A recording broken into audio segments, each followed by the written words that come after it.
حضرت ابو انیس محمد برکت علی لدھیانوی قدس العزیز بالآخر 22 جون 1945 کو فوج سے کنارہ کشی اختیار کر لی۔ خود فرمایا، یہ سعید و رشید منزل حضور اقدس صلی اللہ علیہ وسلم کی سنت مطہرہ کی عین اتباع کی منزل ہے۔ آپ رحمۃ اللہ علیہ نے سرکاری وردی بدن سے اتار کر کرتا سلوار قمیض پہن لی اور اعلان کر دیا، یہ بندہ اب انگریز حکومت کا ملازم نہیں رہا، اللہ کے در کا فقیر ہے۔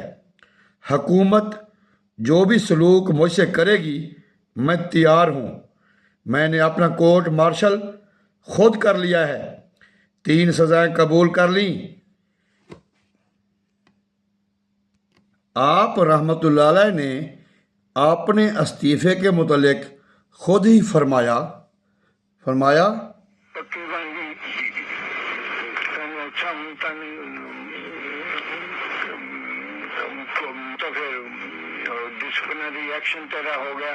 میں تو آپ کا لیا میں نے 3 سزائیں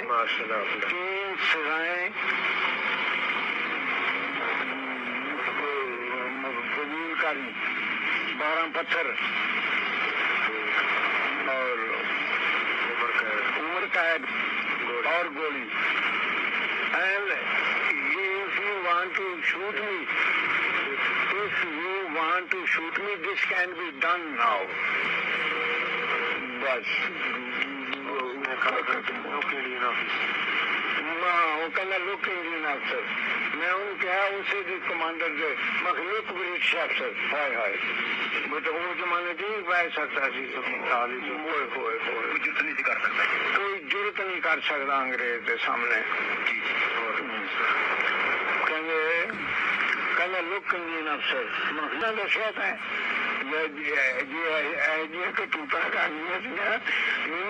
کیوں نہ دسیا، میں تینوں تیرا بندوبست کر رہا۔ بندوبست تو ہو گیا، جو کچھ ہونا سی۔ پھر جی انہوں کہنے ایسا کرو جو میں کہوں گا منو، میں تمہارا دوست ہوں یا تیرے برخلاف مت نہیں، میرا دوست ہے، آؤ موٹر بھا لیا۔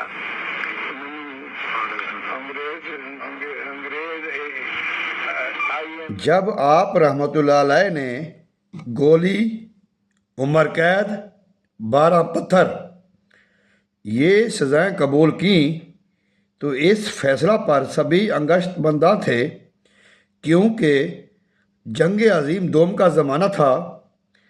اتحادیوں کو ایک ایک سپاہی اور افسر کی اشد ضرورت تھی۔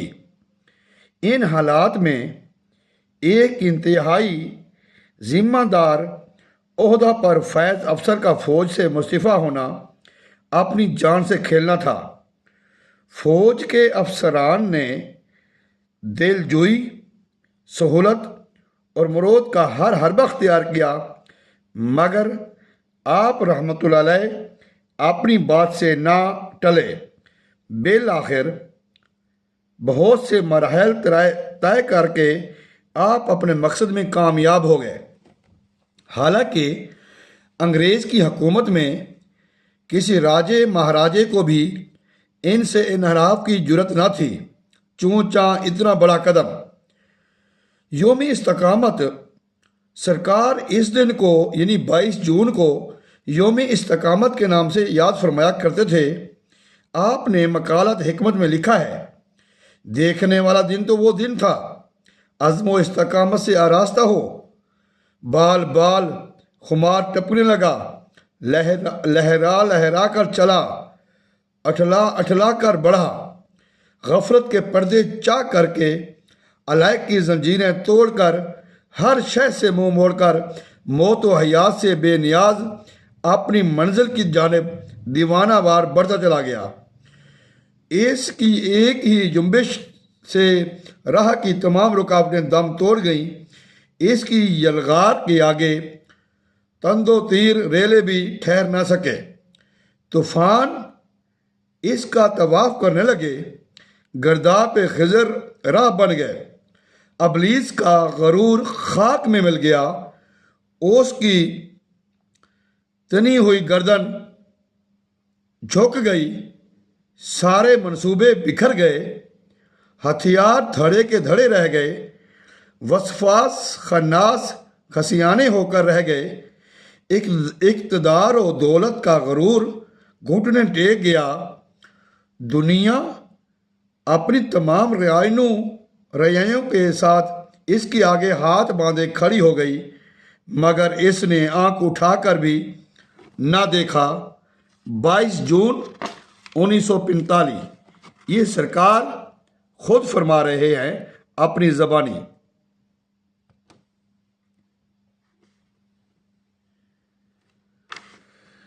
آپ وہاں سے سیدھے کلیر شریف پہنچے۔ وہاں 3 کام کرنے کا ارادہ فرمایا۔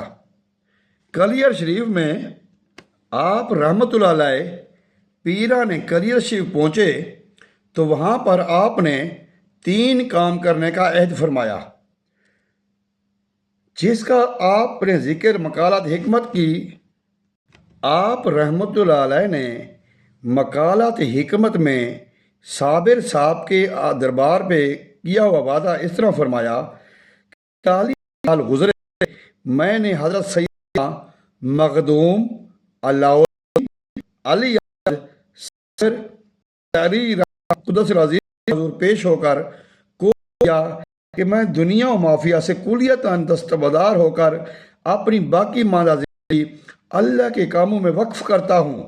چنانچہ میں نے 3 کام کرنے کا عہد کیا: اللہ تبارک و تعالیٰ کا ذکر، دین اسلام کی دعوت و تبلیغ، اور اللہ کی مخلوق کی خدمت۔ پھر ایک اور وعدہ کہ جس دنیا سے آج میں منفر و بے ہو کر اللہ کی طرف آیا ہوں، جب تک اس دنیا میں زندہ رہوں گا اللہ کی اس کی کسی چیز کو کسی بھی رنگ میں کبھی قبول نہیں کروں گا۔ قیام پاکستان سے 2 سال قبل ہی اس عظیم منصب کی تربیت شروع ہو گئی تھی۔ اللہ تعالیٰ نے آپ رحمۃ اللہ علیہ کو لوگوں کی رشد و ہدایت اور دینی رہنمائی کا فریضہ سر انجام دینے کے لیے منتخب کر لیا تھا۔ تقسیم ہند کے بعد آپ رحمۃ اللہ علیہ 27 اگست 1947 کو پاکستان تشریف لائے۔ متعدد جگہوں سے ہجرت کرتے ہوئے ضلع فیصل آباد میں سلار والا ریلوے اسٹیشن کے قریب ہی ڈیرا لگا لیا۔